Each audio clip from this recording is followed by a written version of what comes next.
Hello, everyone. Today, we are going to discuss Semester 3 AI&DS Allergy Computer Organization. Thank you, Professor Ananya.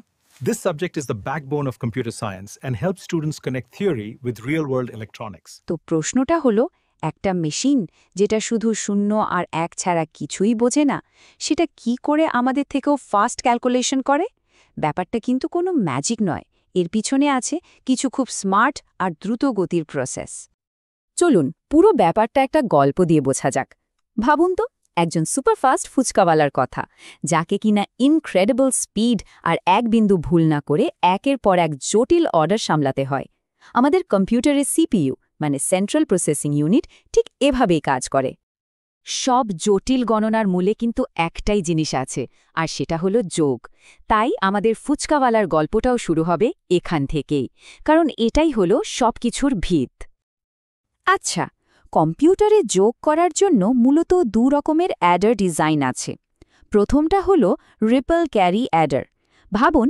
ফুচকাওয়ালার দোকানে কয়েকজন নতুন helper লাইনে দাঁড়িয়ে আছে প্রত্যেকে তার আগের জনের কাজ শেষ হওয়ার জন্য অপেক্ষা করছে মানে ক্যারি হাতে পাওয়ার জন্য ওয়েট করছে এতে কি হয় পুরো কাজটা স্লো হয়ে যায় আর অন্যদিকে আছে ক্যারি লুকে হেড অ্যাডার ইনি হলেন সেই এক্সপার্ট মাস্টার বিক্রেতা তিনি এক ঝলকে সব অর্ডার দেখেই বুঝে যান কার কোথায় অতিরিক্ত প্লেট বা ক্যারি লাগবে আর আগে থেকেই ব্যবস্থা করে রাখেন এটা বানানো কঠিন কিন্তু কাজ হয় অবিশ্বাস্য ফাস্ট ওভারফ্লো জিনিসটা কি ব্যাপারটা খুবই সোজা ধরুন ফুচকাওয়ালার কাছে এত বড় একটা অর্ডার এলো যে তার সব প্লেট শেষ কম্পিউটারও ঠিক তাই হয় যখন কোনো গণনার ফল এতটাই বড় হয়ে যায় যে সেটাকে রাখার জন্য যে জায়গা বা রেজিস্টার আছে তাতে আর ধরে না তখন সেই অবস্থাকেই বলে ওভারফ্লো তাহলে আসল পার্থক্যটা কোথায় যা ক্যারি লুকেহেড অ্যাডারকে এত ফাস্ট করে তোলে উত্তরটা হলো আগে থেকে অনুমান করে কাজ করা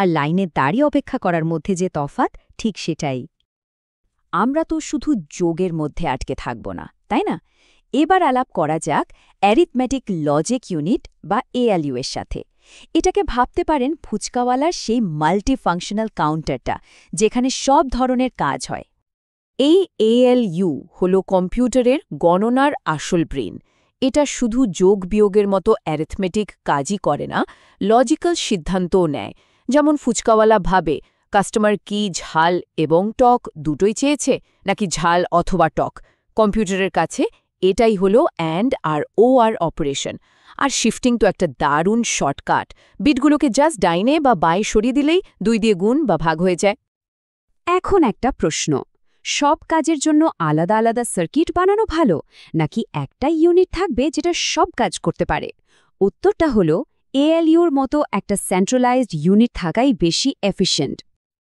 এবার আসা যাক গুণ আর ভাগের মতো একটু জটিল বিষয়ে কম্পিউটার কিন্তু এগুলো সোজাসুজি করে না ওর কাছেও আমাদের সেই এক্সপার্ট ফুচকাওয়ালার মতো কিছু দারুণ শর্টকাট বা চতুর কৌশল আছে চলুন দেখি সেগুলো কি যেমন ধরুন বুথস অ্যালগোরিদম এটা গুণের একটা দারুণ ট্রিক আপনাকে যদি কোনো সংখ্যাকে 7 দিয়ে গুণ করতে বলা হয় আপনি 7 বার যোগ করার বদলে কি করতে পারেন ভাবুন তো 7 মানে কি 8 বিয়োগ 1 কম্পিউটারের জন্য 8 দিয়ে গুণ করা মানে জাস্ট 3 বার লেফট শিফট করা জাস্ট সুপারফাস্ট তারপর শুধু একবার বিয়োগ করে দিলেই কাজ শেষ অনেক কম সময়ে অনেক দ্রুত গুণ এবার আসি ভাগের কথায় এখানে একটা পদ্ধতি হলো রিস্টোরিং ডিভিশন নামটা শুনেই বোঝা যাচ্ছে কিছু একটা রিস্টোর বা পুনরুদ্ধার করা হয় ব্যাপারটা কেমন ধরুন কম্পিউটার প্রথমে ভাজকটা বিয়োগ করার একটা চেষ্টা করে তারপর চেক করে আরে রেজাল্ট তো নেগেটিভ হয়ে গেল মানে একটু বেশি বিয়োগ করে ফেলেছে তখনও কি করে ভুলটা শুধরে নেয় আবার আগের সংখ্যাটা যোগ করে মানটাকে রিস্টোর করে ঠিক যেন ফুচকাওয়ালা ভুল করে একটা ফুচকা বেশি দিয়ে আবার ফেরত নিয়ে নিল তো এই যে এত সব অ্যালগোরিদম এগুলোর আসল উদ্দেশ্যটা কি খুব সহজ কম স্টেপে মানে কম সময়ে কাজ শেষ করা আসল কথা হলো স্পিড আর এফিসিয়েন্সি আচ্ছা এতক্ষণ তো আমরা পূর্ণ সংখ্যা বা ইন্টিজার নিয়ে কথা বললাম কিন্তু সব সংখ্যা তো আর পূর্ণ হয় না তাই না পয়সার হিসাব বা যে কোনো দশমিক সংখ্যা কম্পিউটার এগুলো কিভাবে বোঝে এর জন্য একটা ইউনিভার্সাল নিয়ম আছে এই পদ্ধতিটাকে বলে ফ্লোটিং পয়েন্ট রিপ্রেজেন্টেশন আর এই কাজের জন্য যে গ্লোবাল নিয়মটা সবাই মেনে চলে তার নাম হলো IEEE 754 স্ট্যান্ডার্ড। এটাকে ভাবতে পারেন একটা ইউনিভার্সাল রেসিপি কার্ডের মতো। পৃথিবীর সব কম্পিউটার এই একই রেসিপি ফলো করে, তাই এক মেশিনের হিসাব অন্য মেশিনে গিয়ে গণ্ডগোল হয় না। এই রেসিপি কার্ডের 3টে মেইন পার্ট। একদম প্রথমে থাকে সাইন বিট, খুব সোজা।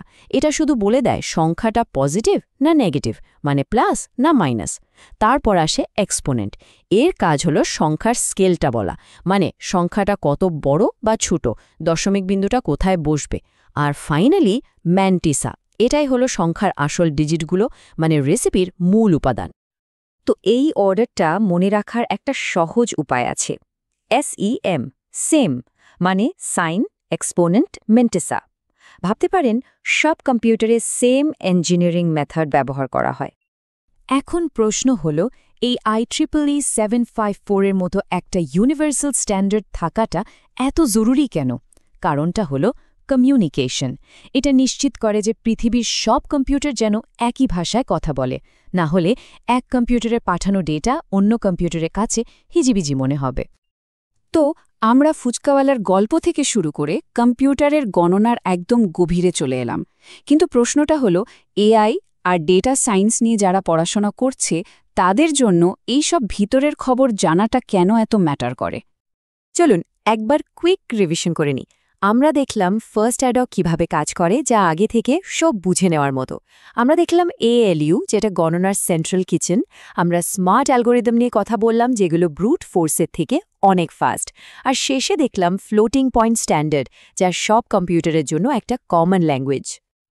একটা কথা মাথায় রাখা খুব দরকার, AIতে পরের বড় আবিষ্কারটা শুধু নতুন কোনো অ্যালগোরিদম থেকে আসবে না, সেটা আসবে তাদের হাত ধরে যারা এই অ্যালগোরিদমের নিচে থাকা হার্ডওয়্যারের আসল স্পিডটাকে বোঝে। যখন কেউ জানে যে কম্পিউটার কিভাবে সংখ্যা নিয়ে কাজ করে, তখন সে অনেক বেশি এফিশিয়েন্ট কোড লিখতে পারে, সিস্টেমকে আরও ভালোভাবে অপটিমাইজ করতে পারে। কম্পিউটার অর্গানাইজেশনের এই জ্ঞানটা আসলে একটা সুপার পাওয়ার, যা অন্যদের থেকে কয়েক কদম এগিয়ে রাখে। তাহলে শেষ পর্যন্ত যেটা দাঁড়ালো তা হলো, কম্পিউটারের এই যে ম্যাজিক, এটা আসলে কোনো ম্যাজিক নয়, এটা হলো ব্রিলিয়েন্ট ইঞ্জিনিয়ারিং। এখন প্রশ্নটা হলো, এই জ্ঞানকে ব্যবহার করে ভবিষ্যতের পৃথিবীটা কিভাবে তৈরি করা হবে? উত্তরটা কিন্তু ভবিষ্যতের ইঞ্জিনিয়ারদেরই দিতে হবে।